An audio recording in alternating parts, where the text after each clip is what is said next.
What is going on, guys? Your host, George McKay. I'm in the building. I'm actually live, pre-recorded, on site here at Battle Arts Academy. I'm not sitting down with Santino, but I'm sitting down with somebody just as equally epic, in my opinion. A great up-and-coming talent, his daughter, Bianca Carelli. How are you? I'm good, thank you. Thank you for having me. Absolutely. No, this is an exciting interview for me because we're going to talk about a lot of things and a lot of perspectives, kind of like we did just before we went recording. We're going to talk about a lot of perspectives that I don't think a lot of people have. And it's going to make for a really great story. I agree. So let's just start right off the bat. One of the first questions I always ask anybody I interview is, everyone has that defining moment where they fell in love with this sport that we're going to be talking about in depth today. And for me, that moment was when I saw Superfly Jimmy Snuka jump off the cage, Madison Square Garden. We all know the story. You saw that too. We all know the story. She doesn't know the story. Oh my gosh. That was Bianca's dad who just walked in. We're actually in his office right now. She got in trouble just beforehand for moving stuff around. Oh no, I didn't. Organized chaos. I can't get in any trouble. No, you can't. Your daddy's little girl. Exactly. So, like, for me, that was my defining moment. I watched a bootleg tape at Christmas, and I was just like, man, if this guy's going to jump off a 20-foot cage onto the ground, like, I've got to see more of this. I got to figure out what it is. So, for you, what was your defining moment? Well, I mean, I grew up around wrestling, and I remember being there for my dad's first match when I was 5, and, you know, going to a few WrestleManias and going on the road and visiting him when he was in, like, Japan and at OVW. And all of those moments, like, now looking back, they were amazing moments and things that, you know, if I had thought then, you know, I want to be a wrestler when I'm older, those moments would have kind of just added to that feeling, would have been fuel for my desire to become a wrestler. But it was something that didn't really cross my mind until I was done university. And so I was studying biology, and I just realized, like, after, you know, doing a summer internship in an office and learning, you know, all the stuff in my biology class, that it wasn't what made me happy, and it's not what I loved. And it was a path for so long I thought I had to be on. And then I kind of realized, you know, I don't have to do biology and do science or have, you know, an office job just because I think I'm supposed to. And I really asked myself, what do I love? Like, what do I love? And I love theater. I love, you know, fitness. I love freedom. I love travel. And then I was like, you know, my dad and I were actually quite similar. This was a perfect job for my dad. You know, maybe I should follow in his footsteps. And, you know, I've always looked up to my dad. He's always been such a cool, like, role model. And I really just was like, you know, it just kind of hit me one day. I was like, I can't believe I never thought of this before. Like, it's perfect. It's right in front of you. Yeah. And it's actually very obtainable. Yeah, exactly. If you have the work ethic and you have the mindset, much like your dad did. Like, I look at your dad's story when I interviewed him a couple weeks ago, and even though I've heard it on so many different podcasts, to actually be sitting down with somebody who I watched on TV for years. I told him before we pushed record that day, I'm like, I'm geeking out a little bit right now. I'm geeking out. I mean, you're Santino Marella, dude. You're the Cobra. You're all that stuff. And even though we heard all the stories, it was great to just be in a room with him and touch on those points. And he made so many great points. And one of those points that he made was that to get into this business at the age that he did, the odds were definitely not in his favor. But he persevered. Not only did he persevere, but he was able to take a great, a kind of goofy character, but make it a point where he has some of the most memorable moments, in my opinion, in WWE history. Like, one of my favorite moments is a record I don't think he's broken, that nobody's broken yet, was the 1 second in WrestleMania. I wasn't ready. Yeah, that was a good one. I shared that right before his episode dropped, and it got so many hits. People were like, oh man, I love this. This is one of my favorite moments. And that, for me, that's something special to cherish. And then when you see the guy whose moment that sticks out in your mind, I showed my daughter all this stuff before I went to interview him. And she was like, Dad, he's so cool. I was like, I know. Oh, I'm going to be sitting down with him. And I told her, Tay, I was going to be sitting down with you. She's like, can I come? I'm like, no, it's business. It's business. Next time. So, I mean, obviously, next question being, who are your influences? Obviously, your dad was definitely a big influence. Yeah. But being a female in this business, especially being around the business when your dad was in an era where females weren't taken and respected as they are now. Yeah. And for me, it's big. Like, having 2 daughters of my own, I love what they're doing with the women now. I mean, they just main evented WrestleMania. Yeah, that's huge. Big. That's huge. Big. So look at what they're doing. And these girls can kick ass. They can beat some of the guys down. And they can do it still looking fantastic. It's true. Whereas in the era your dad was around, a lot of the divas were, they were called divas, first off, not superstars. Exactly. They were posing in Playboy. Mm-hmm. They were still having bra and panty matches, still having swimsuit, contests, still being used as filler and eye candy. Yeah. And when they were given a spot to showcase their talents, they were given 3 minutes and told, you're probably going to get cut in 2. So make it work. Right. So in that era, when you probably didn't have a whole lot of females to look up to, who else did you look up to as an influence for when you started to get really involved in this business?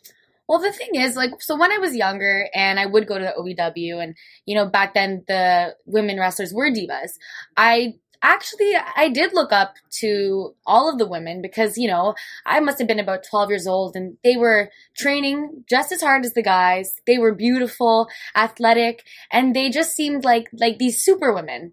And, I didn't really know too much when I was younger about the bra and panty matches. And now that I'm wrestling, I go back and I look at all the old footage and, you see how it's just progressed so much and how it's evolved.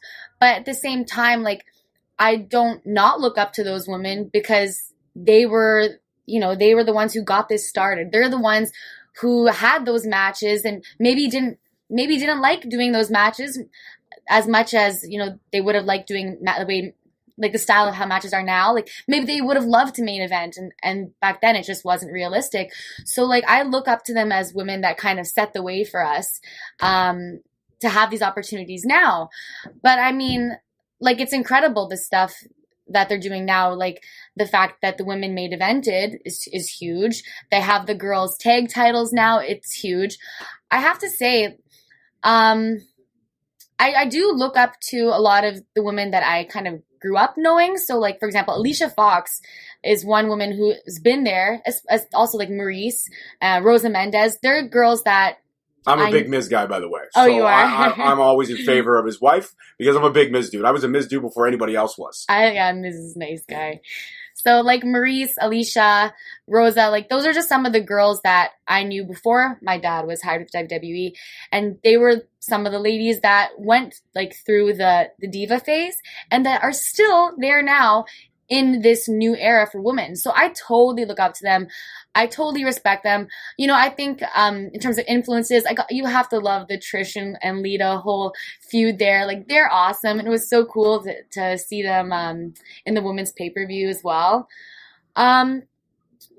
And then, of course, there's, there's girls now, personally myself, Tessa Blanchard, I'm the same age as Tessa Blanchard. She's, I think, 3rd generation.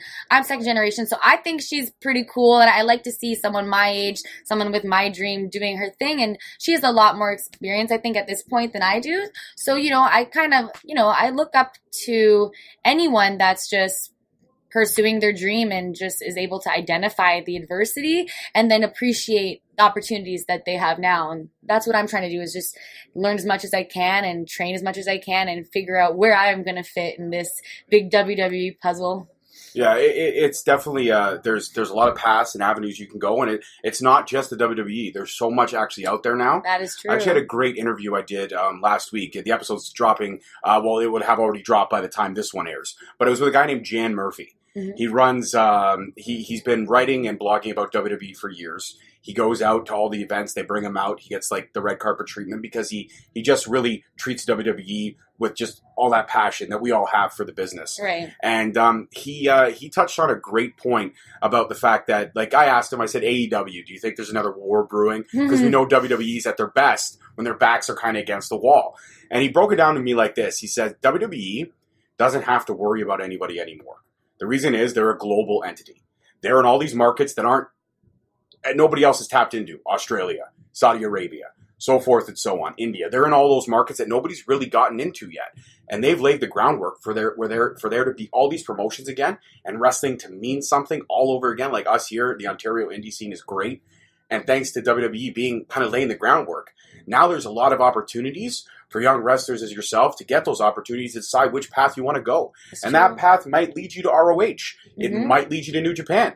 It might lead you to Impact. Who knows where it would lead you? So I'm just saying that thanks to WWE, I guess, kind of doing all the groundwork, Right. There's no more battles anymore. It's just a matter of finding the right fit for you and who you want to be and how you want to be represented. That's very true. There are a lot of opportunities. Like you said, there's a lot of great companies, a lot of great workers, and it's really nice. Like the community of wrestling, it's a global thing. Everyone loves wrestling, I think. Yeah, I mean, I'm of the same way. I've been a wrestling fan since I was knee-high to a spit, 5 years old. And I'm 35 now, turning 36. And I look at it now and the fact that I get to share those memories with my two daughters, that's the special thing. Like, we're coming here May 12th for the Destiny event, Power Slam. Oh, And yeah. I'm bringing my 9-year-old daughter with me. Aw. I just told her today, she's like, oh my God, like, is it soon? I'm like, it's 2 weeks away. Let's just breathe a little bit. But I can't wait to share those moments with her and for her to see it how I saw it. Right. And when you see the reaction through the eyes of your child, that makes it super. So it's got to be definitely heartwarming for your dad to see all the reactions and how you're working. Because he's like, I did that. I worked that hard, and I know she's got the same drive. But let's touch on that for a minute, because this is a perspective a lot of people don't get to showcase. And it's a perspective of when your dad is a superstar, and he's on the road for 300, 330, 360 Yeah. days a year out of a 365 calendar year. He's on the road.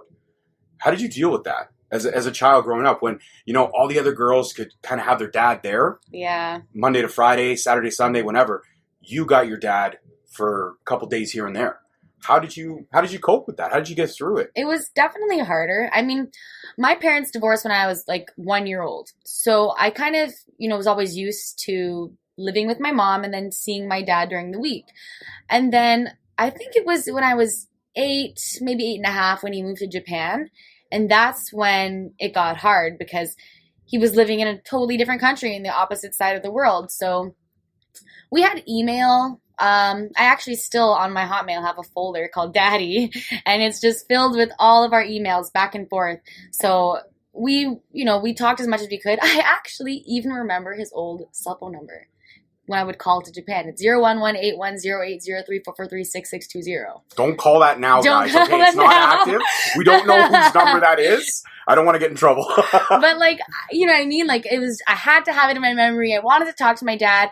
And actually, he used to have these little cards, too. They said he had a character when he first started, Johnny Gio Bosco. And I remember giving them out to my class in grade 4. Like, my dad's in Japan. He's going to be a wrestler. And then the teacher goes, excuse me, Bianca, come here. So I go over. She look at this card. I'm like, yeah, that's my dad. She goes, he's holding a knife in this picture. And I realized I'd given out a picture of my dad holding a knife to all the kids in my class. But, it was just those little things like, as far as he was, I believed in him. I knew he was going there for a reason. And even before he left, he said to me kind of, Bianca, like, I'm going to become a wrestler. I'm going to do this. This is going to be for us. And, when I was younger, I always felt, yeah, my dad's doing this for us. He's doing this for us. He's going to accomplish everything he wants to. And he did. So I'm very proud of him. But I mean, as you get older, it's definitely hard because after the first year of like, okay, I've seen my dad maybe 3 times this year. Like, it hurts your heart. Like, you miss your dad. Christmases, birthdays, probably missed. Birthdays, plays, dance recitals. And it did kind of get to the point in grade 8 where, like, I was so bummed out that, like, my dad couldn't be at some of my performances that I actually wouldn't tell anybody when I was in a performance because I'd rather there be nobody there for me than not my dad. So like I would do like my school plays secretly, basically. And people would be like, oh, were your parents? And I don't know. I just kind of would brush it off. It did bother me for a long time. But then, I mean, once I hit 12, 13, then you start wanting to hang out with your friends. So yeah, dad was on the road. But then it was like, okay, well, I was just going to go to my friend's house after school anyways. So it's like those times where we would have spent together. Had we lived together and had he been in the country, I spent with friends, like socializing. So it wasn't as bad. But of course, like I'm a very big-hearted person. And so it was hard for a while. You see other kids with their moms and their dads coming to like the events, and I would have maybe my mom and stepdad there. But, of course I want my dad to be there too. Or, being a child of divorced parents, it was all I'd ever known. But then sometimes you see someone whose parents are together, and you're like, I wonder what that would be like to have your parents together and be home when you come home from school. Like, and it was something that never really upset me till I got older and kind of realized like, hey, maybe I missed out a little bit. But, you just kind of learn from those experiences. So I know that if I were to have a kid and if I was a wrestler, I probably would retire and stay home because I don't want to have a kid and be on the road. And if I, like, you know what I mean? I just wouldn't want to have that sort of feeling that I wouldn't want my kid to feel how I felt because it wasn't easy. I actually kind of, like, I loved visiting my dad and going to Japan and, going to the WrestleManias and stuff. Like, that was kind of the perk. Like, you trade your dad for a little bit, but hey, you get to have these really cool experiences. So, like, would I have my dad over these experiences? Yes, but at least there were those experiences.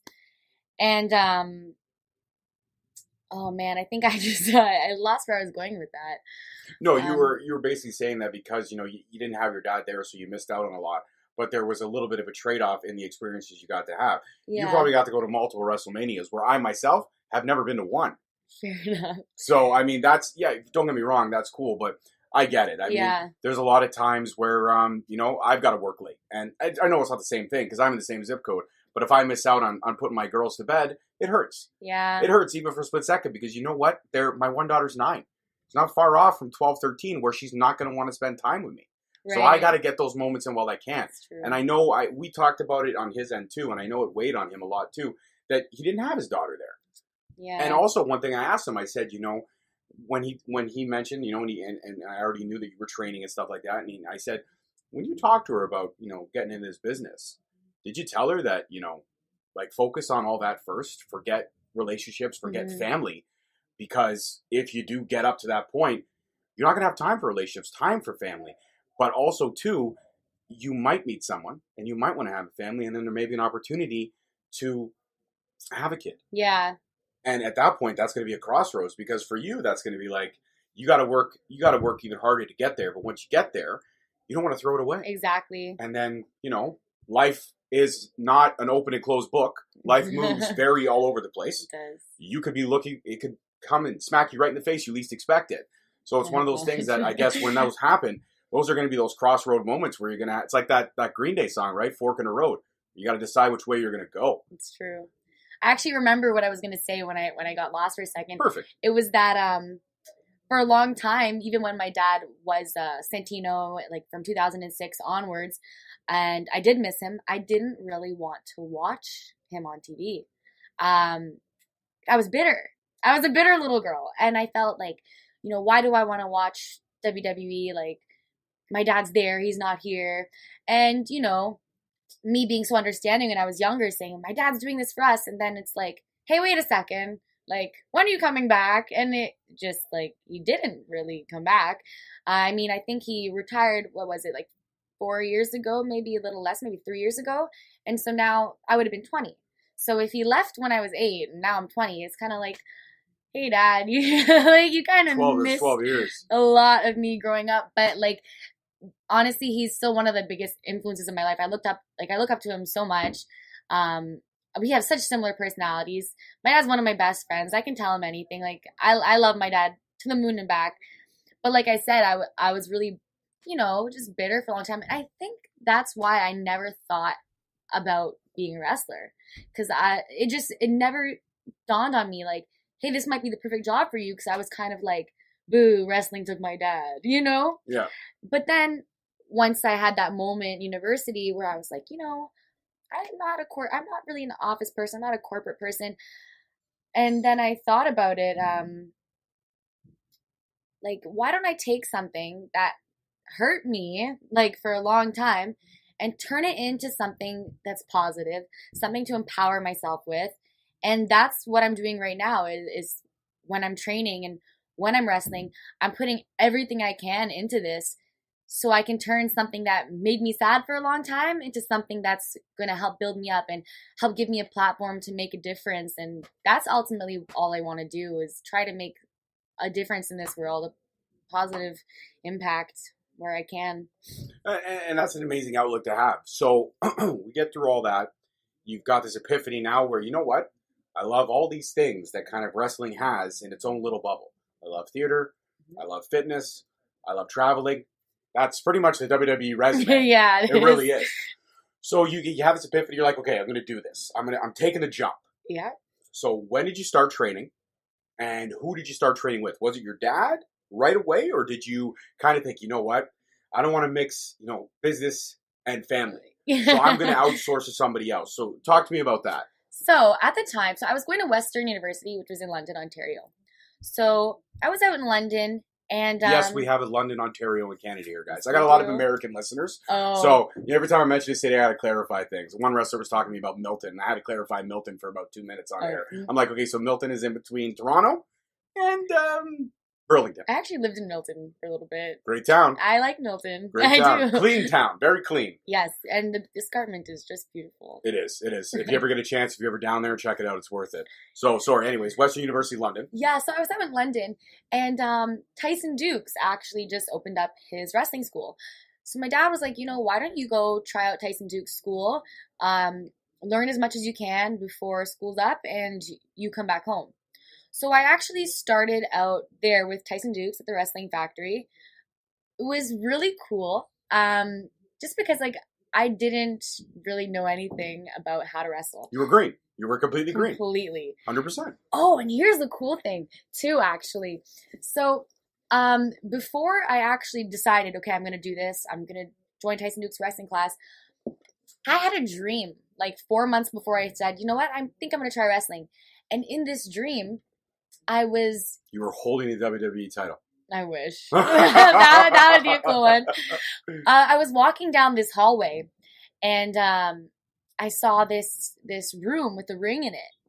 And it was weird because it was like an arena type hallway, and the room had this ring, and there was these people in there, and it was just a weird dream that I didn't even remember the dream until I walked in to Tyson Dukes' school at the time for the first time, and I was like, oh my god, this is the place from my dream I had 4 months ago. I'm not even kidding you. It was the weirdest thing. You know what I mean? Those deja vu moments. Absolutely. You've been there before, but you haven't. Yeah, it was I'd been there in a dream before I decided to start wrestling. So I felt this is meant to be. I'm supposed to be here. He was a great coach. I'd love to go back and do some classes there, just pop in here and there, but my schedule's been super busy. But I actually hit him up. I'm going to be getting together with him for an interview soon, too. Yeah? So I will pass on the message. Tell him I say hi for sure. And I met some great wrestlers. Everyone in my class was so helpful, so friendly, and they're all doing really well now, which is really nice. So I was there for maybe 2-3 months, and then I decided to come home. And then I joined the class here. And at first, like you said, family and business, mixing them is kind of... Because he's going to single you out. Mm-hmm. He's going to use you as examples. And he's going to be the hardest on you. Yeah. Well, he's managed to be pretty cool. You said that kind of half 100%. You were like, yeah, he's cool someday. Well, he treats everyone the same. He really does. And so, if I'm... maybe not listening, or if I had my phone out once and he totally yelled at me. It's kind of embarrassing when your dad yells at you in front of everyone. But at the same time, I think he would have yelled at anyone for being on their phone. Maybe not, actually. If I was on my phone and I was in the class, he probably wouldn't yell at me. Yeah, you're right. But I wouldn't be in the class because I don't, as much as I love it, I don't envy you guys for all the work you guys put in and all this stuff you have to do. So tell me about the first class, first day. First bump. Oh, because everybody's first bump, I've talked to a few of the indie guys. I've talked to guys like Lionel Knight, who's been doing it for 15 years. Justin Sane, just had a great interview with him. It's actually dropping this week on the episode. Talked to Holden Albright, Alexia Nicole. Oh, yeah. And I'm like, tell me about the first bump. And everybody said, all four of them, pretty much, and even Josh Alexander, they all said, once I took that first bump, I was like, I knew that this was it. but I do remember one of them. I can't remember which one of them said. One of them said, I took that first bump and I sat there for about a minute and was like, oh my God, I don't know if this was 100% the right idea, but now I'm signed up for a month, so I got to stick with it. So tell me about first day, first class, first bump. Okay, so my first actual, like the one first single bump, I actually don't remember taking, but what I must have taken on my first day, holy, oh my God, maybe 30 bumps. I could be wrong with that number. But what I do remember about my first bump experience is that for 3 days, I was on my couch. My neck, oh my gosh, I couldn't move my head. Tyson Dukes had us do so many push-ups, and I hadn't worked out in a very long time. I think, oh my gosh, we must have done, I swear it felt like thousands of push-ups. Probably wasn't anywhere close to several thousand. My arms and my neck for like a week were so sore. I couldn't even put a shirt on without going, ow, ow, ow. But you know what? That didn't stop me, and it did get easier. It was just, I think, like my body getting used to bumping. Now it's funny when new people come in and you're like, you watch them doing their first bumps. You're like, I'm not jealous of you, because you know they're gonna go home and they're gonna be sore, very, very sore. But So every wrestler has a style. mm-hmm. You look at some of the greats. You got a guy like Triple H who can dissect you, pick apart your body in 20 different ways, and figure out the points he wants to hit. You look at a guy like Randy Orton, plays the mind games, and then he can go in, maybe getting his butt kicked for 10, 15 minutes of the match, and then boom, RKO out of nowhere, he drops it. You look at a guy like The Big Show. Really can't take a whole lot of damage unless he's knocked on his knees, Mm-hmm. but can dish out a whole lot of damage. The Undertaker can pick up a dude by his neck and drop him on his butt. So you look at all these things, and you're sitting there. Once now you've got the conditioning up to speed. You've taken the bumps. Your body's used to it now. You're comfortable. You just got to start breaking down which avenue you want to go. Mm-hmm. So you've got your standard, I guess you want to say your standard couples. You've got your ground and pounder. You've got your ring technicians. You got your high flyers. Those would be the basic three. And then from there, you can branch off into other things. Where would you say, I'm sure after a couple weeks, Tyson probably came to you and said, okay, we got to start developing what route we want to go, what route you want to go, and how you want to establish your move set in the ring. So for you, are you a high flyer? Are you a ground and pounder? Are you a ring technician? Are you straight, get them on the ground, submission, chain wrestling, slow moving? Are you that kind of stuff? Like, where do you fit in the mold? Well, that's not actually something that we really worked on at Tyson's school, just because I was still learning the basics then. And even here, like, we learn a lot of different moves. And my dad encourages us to kind of cross-train, because we have boxing here, jiu-jitsu, judo, Muay Thai. So, he wants us to get, those types, like that type of experience as well, so we can kind of mix that into our wrestling style. So, like, in terms of my own style, I'm still kind of figuring it out. I'm figuring out, what I like to do, what I'm good at. I do really like things like jiu-jitsu, judo, catch wrestling. Like, I like chain wrestling, the submissions, all that stuff. I feel like my ground game's pretty good. I also did a lot of boxing, so I really like, powerful strikes. I'm trying to work on my kicks as well. I have very long limbs. I have very long legs and very long arms, and my torso is not that big. So, I feel like I have to work on my kicks. I definitely do. But my style is still coming together. In terms of what I like watching, I really like Asuka's style. I think she's great. You like those fast, quick, strong strikes. So you're a strong style girl. Maybe. You're a strong style. You want to get in there and mix it up, but you also want to speed wise. You're pretty speedy, I would assume, in the ring? Like, you can move around pretty quick? Yeah. I'd rather give one big, hard, impactful, like, punch. And then stare down at him and be like, this is my house. Stay there. Yeah. Stay there until I decide I'm going to pick you up. Exactly. I feel like when I'm a very happy person, I laugh a lot, but when I was going to say, I couldn't see you when you do develop your character, you can't be a heel. You smile too much. But you'd be surprised how fast that smile goes. Okay. Let's pump the brakes on the style questions for a second. Because a lot of wrestlers love playing the dark characters, right? Like playing the bad guy. Yeah. Who doesn't love to play the bad guy? It's true. But you always have to remember, most of the time the bad guy loses. This is true. Most of the time the bad guy loses because the good guy in the end always has to triumph. This is wrestling 101. Mm-hmm. The good guy always has to triumph. The bad guy could back him into a corner, but the good guy will always find that way. Yeah. He'll hulk up. He'll hit the Shawn Michaels showstopper move. He'll do any of that stuff. So when you're in the ring and you're telling the stories, that you are in the matches, do you find yourself being drawn more towards the heel, or do you like kind of getting backed into a corner and finding that extra notch to turn it up and really get going? Well, it's kind of hard to say because, you know, I do like, coming out there, people are cheering you on, and I like that. I like, being victorious, obviously, but I have to say, in my core, I really like getting booed, and I really like, making the audience react to like a vicious shot or a cheap move. Like, I like the low blow when the refs turn, maybe the elbow, forearm to the face, that kind of stuff. yeah, right? I like to be a little bit mean. And maybe it's because I'm such a happy person. I always, have a smile on my face that when I get that chance to kind of let out that anger and let out that scariness, that intimidation, and I'll totally do it. I enjoy it. You'll take the opportunity. I will. So like, like I said, I like things about both.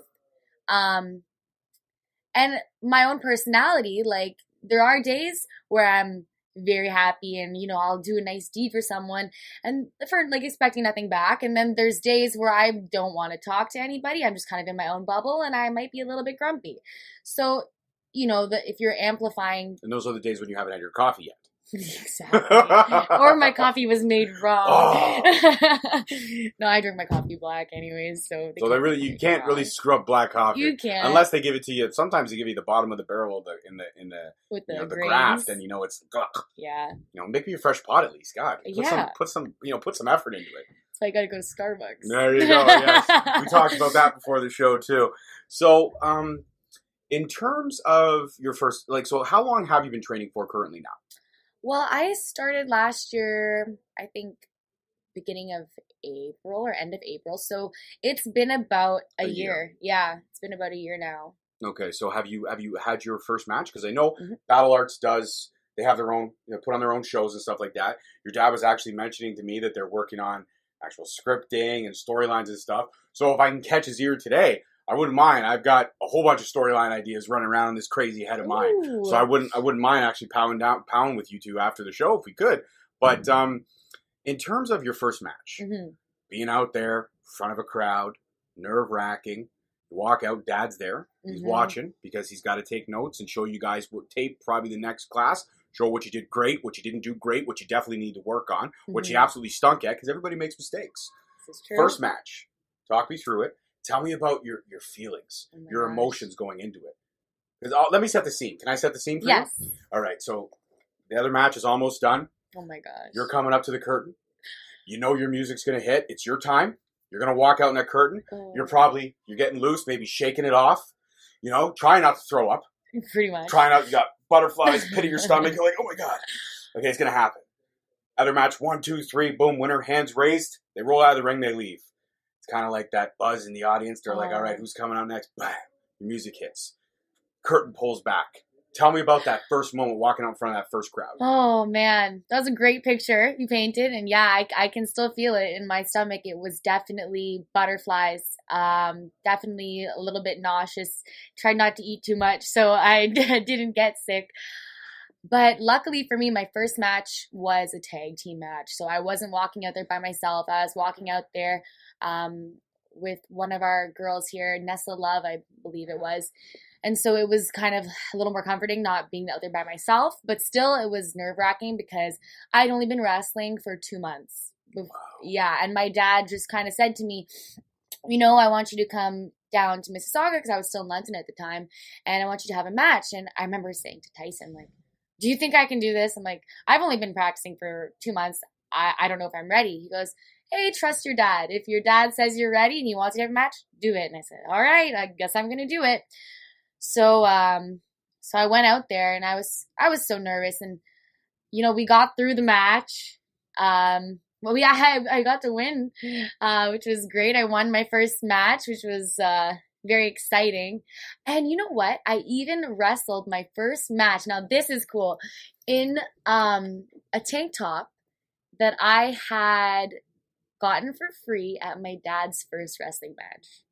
Wow. Yeah. That's a little That's a little like nostalgia right there. Yeah. That's a moment within a moment. You It don't was. really get those too often. It was Wow. cool. And you know what? It's crazy because I had that tank top from the time I was 5 to like, I still have it. And it's just such a funny item to hang on to. It's just been in my drawers for all these years. And yeah, I told my dad, I'm like, see this tank top? He goes, yeah. I'm like, I got this at your first match ever in Orangeville. He goes, no way. I'm like, yep. And I'm wearing it for my first match. So it was cool to get that little tribute moment. But yeah, I was pretty nervous. And especially at the time we had Toy, Mr. Yuki Shikawa here. He was one of our main trainers. He's in Japan now, but, I really respect him and look up to him as a coach. He's so knowledgeable in, so many different aspects of, like not just wrestling, but like MMA too. Like he's a great fighter. And I remember I was so happy when I came back behind the curtain. He looked at me and he started laughing and I'm like, oh my gosh. Because before I went out, he goes, Bianca, like no matter what, just don't freeze. Don't run out of the ring. He's like, if you just like you can get through this. How long was the first match? Probably 7 minutes? Something Maybe. Like that. But it probably felt like an hour. It probably sat you sat out there and you're probably like, man, I love it, but at the same time, I want it to be done because I want to go back. I want to figure out everything I did wrong and I want to learn from it. Mm-hmm. Right? You want to soak it in. But does it when you're in the ring and you're wrestling, does it fly by like that? Or does it really just does it pace itself so well that you don't even know how long it is before it's over? I must say, probably because I'm still a little new, like it's crazy because it's like it's slow motion, but it's also going so fast. So it's like while you're in there, it's like, oh my gosh, like everything that happens, your brain is processing. But you must be processing things at such an incredible speed for it to seem slow. But then when it's done, you realize, oh, I felt like I was out there for 10 minutes. What do you mean I was only out there for like 5 minutes? You know what I mean? So like time is just completely warped. There is no time when you're out there. There isn't. There's no clock. No. It's just the bell rings and somebody's got to pin somebody for the bell to not ring anymore. Exactly. You know what I mean? So I was actually going to say about the guy Toyuki yes, sorry, Shikawa. Go ahead. Yeah, absolutely. So basically, he told me, if don't freeze, you got this, you can do this. And when I came out from behind the curtain after my first match, he looked at me and he goes, "You're a genius." And I was like, "Really? Okay, okay, I'm a genius." Obviously, I don't think I'm any wrestling genius, but I was like, I look up to this guy. He didn't tell me I messed anything up, and he didn't hit me in the head. So I am very happy with this. If he's giving you the stamp of approval, you did something right. I was happy. I wish he was still here because, I'd love for him to see me wrestle now. But I try to send him some videos here and there and get that feedback and everything. That's awesome when you can still have those connections and you can make those connections. Mm. So let's talk for a second. Bianca Carelli becomes the biggest thing on the Canadian indie scene. She's blown up. I'm talking, down the line. And she gets a phone call from WWE. She gets a phone call from AEW. She gets a phone call from Impact, ROH, New Japan. Mm-hmm.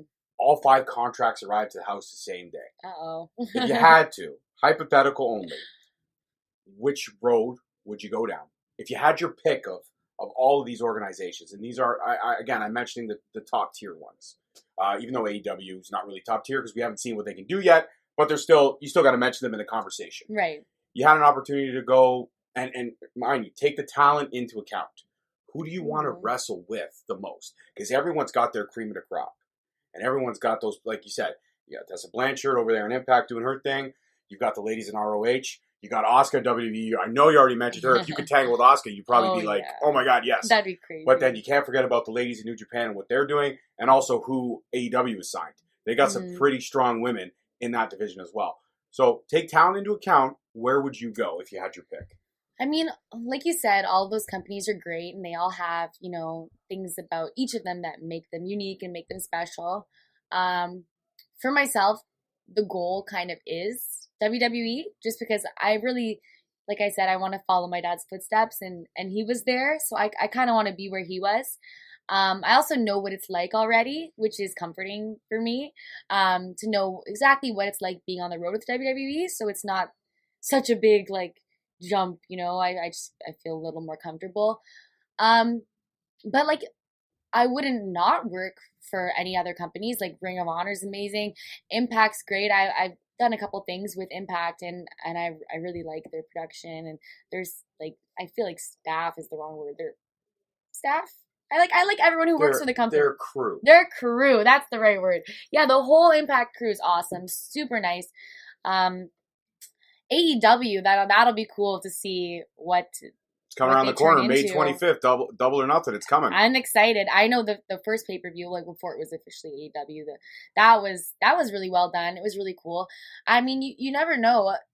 That might be a cool company to work for, and it sounds like they have some really nice, just things that make them a little different from WWE that they're coming out with, like just some different policies or kind of what's the word I'm looking for? Freedoms. Yeah. There is some say in the business, and I've tried to do what research I could, but again, they're not going to release all their secrets, right? Right. So you got to find, and again, you have to take what you get on the internet for a grain of salt. We all know the internet lies. The internet lies, but I mean, you look at the contracts, and there is freedom to still perform in New Japan, but also be an AEW employee. There's freedoms to go ROH. There's freedoms to go and pursue whatever you choose to pursue, but whenever AEW calls, you must answer said call. Right. Whereas with WWE, unless you get legend status like a Jericho, like a Shawn Michaels, when you can take 7 months off, or like The Undertaker wrestle once a year, which I respect him, but he should have stopped wrestling about 6 years ago, in my honest opinion. I think he needs some time to heal 100% from all what he put his body through. Right. And I mean, that's a thing you got to look at too, right? Like that kind of leads to my next question. I'm so good at my segues, right? Yeah, you're fantastic. The next question is, I mean, when you step in the ring for the first time, it really much is like being born. First breath, the clock starts ticking. And you don't know your shelf life. You don't know how long you have to go. And on the upside, you're starting a decade earlier than your dad did. Yeah. So you're already 10 years his junior when he started, which is great, right? You've got more time to soak up and gain the knowledge and learn it. And I see that about you. I see that about you. And one thing I notice about you is that you're very easy with the words. They come natural, much like me. I'm a wordsmith. Words come easy to me. There's no script here in front of us, guys. This is all organic. So wordsmiths come. So that kind of leads to my next question. You know that the clock is, you've only got a tight timetable of really what you can do. But if you have the longevity, you could wrestle 20, 30 years. Yeah. But also, there's other avenues you want to pursue. Family. Possibility. I mean, you just became a big sister again, right? Yeah, I did, which is crazy. Right? But he's the cutest kid in the world. Those jump videos your dad's post on his Instagram, I think they're hilarious. And I sit there and I watch them and I'm like, I'm exhausted. And it's only like a minute-long video, but just watching this kid go. He really doesn't stop. No, I can see that. He doesn't. Well, he's got all the best points of your stepmom. Yeah. But he's got a lot of your dad. Like, I see when your dad holds him, I'm like, it's like little Santino, but just with a lot more hair. A lot more hair. But he's adorable. God bless your dad and yourself and the family and everything. But that's a possibility for you down the line, right? And also you're Italian. Yeah. So that's kind of like family. Family is everything. It is. So in learning about the clock and learning about the time and longevity, soaking up as much as you have in the year that you're doing it, but still having so much more to learn, what is the next step for Bianca Carelli? Now that you've learned the basics, you've got it down, you've had your first match, you've gotten over the butterflies. Right. What's the next step for you? Are you just trying to get stronger, trying to tighten up on moves? And is there a particular move that you're working on that you haven't hit yet, but you're trying? Ooh, I like that question. Perfect. So right now the game plan is to get as much experience as I can, because there's nothing quite like learning by doing, right? So the more matches I can get, the better. And that's kind of, what I'm working on right now is just getting some little bookings here and there, having my matches, looking at my tape, reviewing what I do well, what I don't do well, and trying to improve, obviously. And then, of course, with my training, I train quite hard. I do my Monday, Wednesday, Friday, Saturday hour cardio sessions, then weightlifting, and then we do, class here. And then I'm, trying to get back into jiu-jitsu. I did boxing for a while. I do judo as well. So don't meet you in a dark alley. No. No. Stand away, other side of the building. Yeah.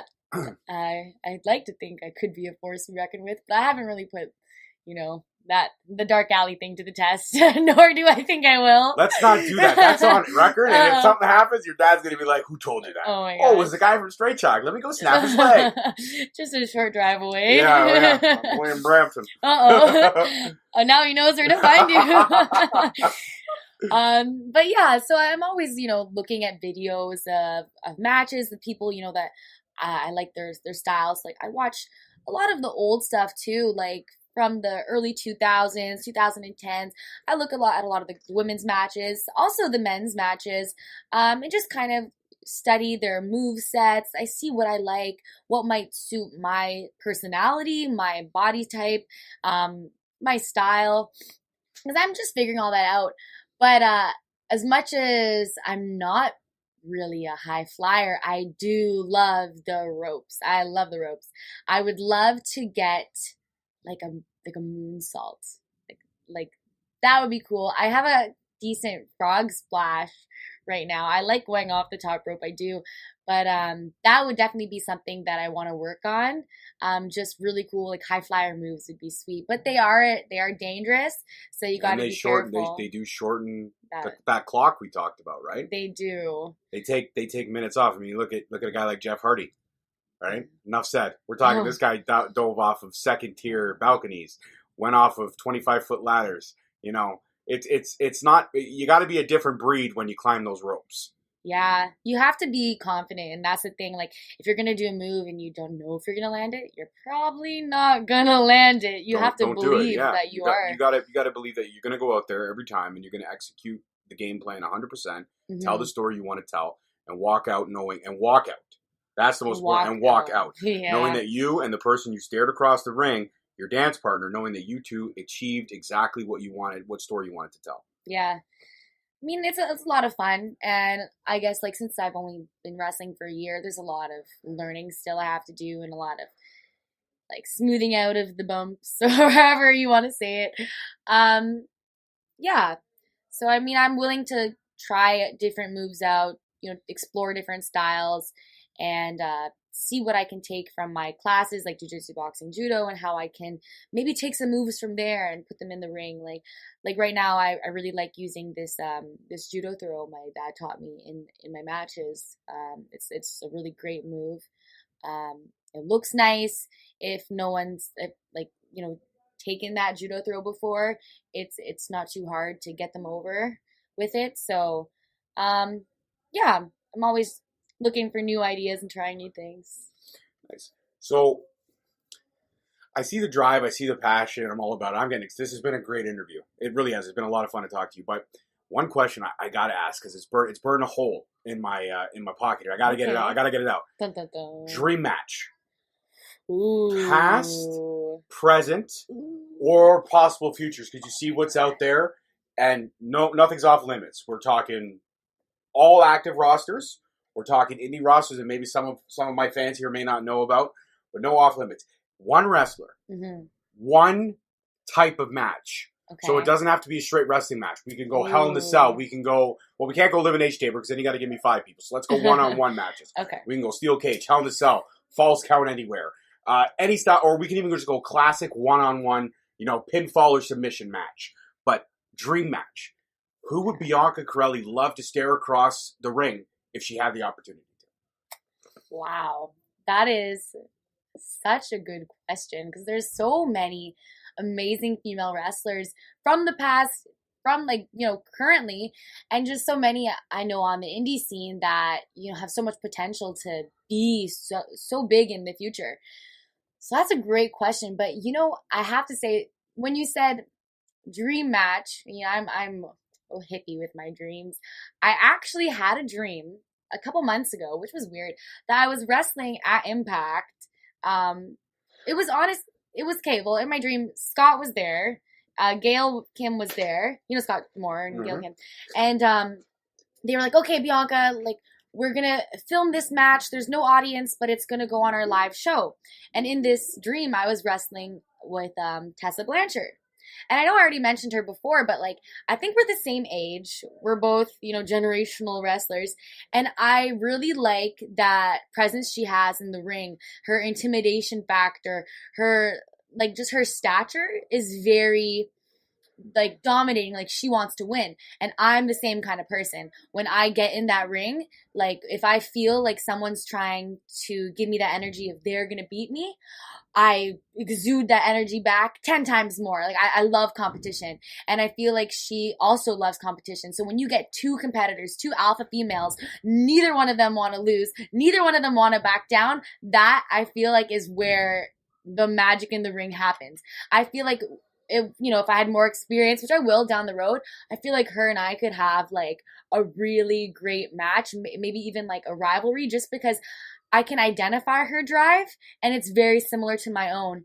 And competition really brings out the best in people, sometimes the worst too, but also the best. And I really admire her as a young female wrestler. I think that'd be a really cool match. I actually do too. But now, is there a stipulation match? Just classic one-on-one pinfall or submission? Classic one-on-one. So classic one-on-one. Yeah. How about we up the ante? Okay. Classic one-on-one 60-minute Iron Woman match. Who would I pick for that? No, I'm saying you and Tessa Blanchard. Yeah. In a one-on-one 60-minute Iron Woman match. That would be pretty sweet. We're talking endurance. That would be cool. We're talking, getting the dirty pin if you can, and if it's opportunity suits you, getting the dirty pin. Yeah. Now, my last question, I think this is a perfect way to end it. Mm-hmm. And also, I want to let you know that you are now officially a member of the Straight Talk family. Yes. Anytime you want to get together with me again, I'd love to have you on the show. Thank you so much. Maybe we'll do it again in a year, 6 months from now. I'd love to have you. I think you got a lot of spunk to you, kid. Thank you. And I say that like I'm a 55-year-old, like over the hill guy. But in terms of, because I said you're a wordsmith, I could see it. Promos. Yes. Because obviously, when you're in wrestling schools, you learn every bit of the business. How are you promo-wise? Oh, man. I love the mic. I love the stage. I've been in several plays. And like you said, I like to think I might be a spunky wordsmith. So it's actually funny. My first promo, I actually cut at OVW when I was 12 years old. My dad's class, they were practicing promos. And they asked me, do you want to go do a promo? So I got up there. There's actually a video of it somewhere online, I think. But I cut a promo on the OVW divas at the time.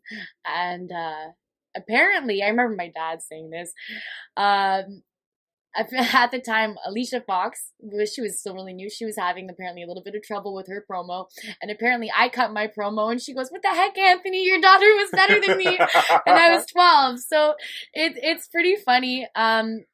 I think my strong suit, like my strong point right now as a wrestler is my promos, whether it should really be my wrestling. But I mean, like, that's definitely one of my strengths, and I just want to kind of get everything up to par with that strength. So that's why I'm in the gym. That's why I'm doing my wrestling classes, and I just hope that I can just develop into, somebody that's considered kind of the total package, and I just hope I can live up to my dad's standard, because he was so great. He still is great. He's such a funny guy, and I just want to make my family proud, And actually, there's another question that popped in my head, because there's a lot of changing of the guard in wrestling as it is now. It's not just women fighting women anymore. Mm-hmm. It's women fighting men. Yeah. Especially in the indie scene. There is not a whole lot of females in the indie scene that are at the stature of some of the other females. So once you've wrestled one lady 3 or 4 times, you want to move on. What's your stance, because it's becoming more popular as we see, what's your stance on the intergender wrestling? What's your stance on the girls and the guys mixing it up in the ring? Are you pro or are you con? Kind of a tricky question, because personally I'd rather wrestle females. It's a contest, any sport contest, it's really females versus females, males versus males. I don't think there's any other sport where, like with boxing, you don't have a male boxer fighting a female boxer. No, and you don't have the ladies in the UFC mixing it up with the guys in the UFC. But in wrestling, I guess, because, again, a lot of people, as much as it is scripted and it is storytelling and it is just a soap opera in general, it really is, a lot of people it's become more kind of mainstream. Mm-hmm. And you see some of the women that are coming out now, like I said, some of the women that are coming out, I've seen Alexia Nicole mix it up with Holden Albright. Right. And he's a big boy. He's my size. And I've seen her give him a Hurricane Rana. Right. So basically, I guess what I'm saying is, if the opportunity ever came up along the line and, there was a guy kind of your body type, your build, and he was like, listen, I think this would be kind of cool if we mix it up. Would you be partial to giving it a shot? I definitely would. I'm always open to trying new things.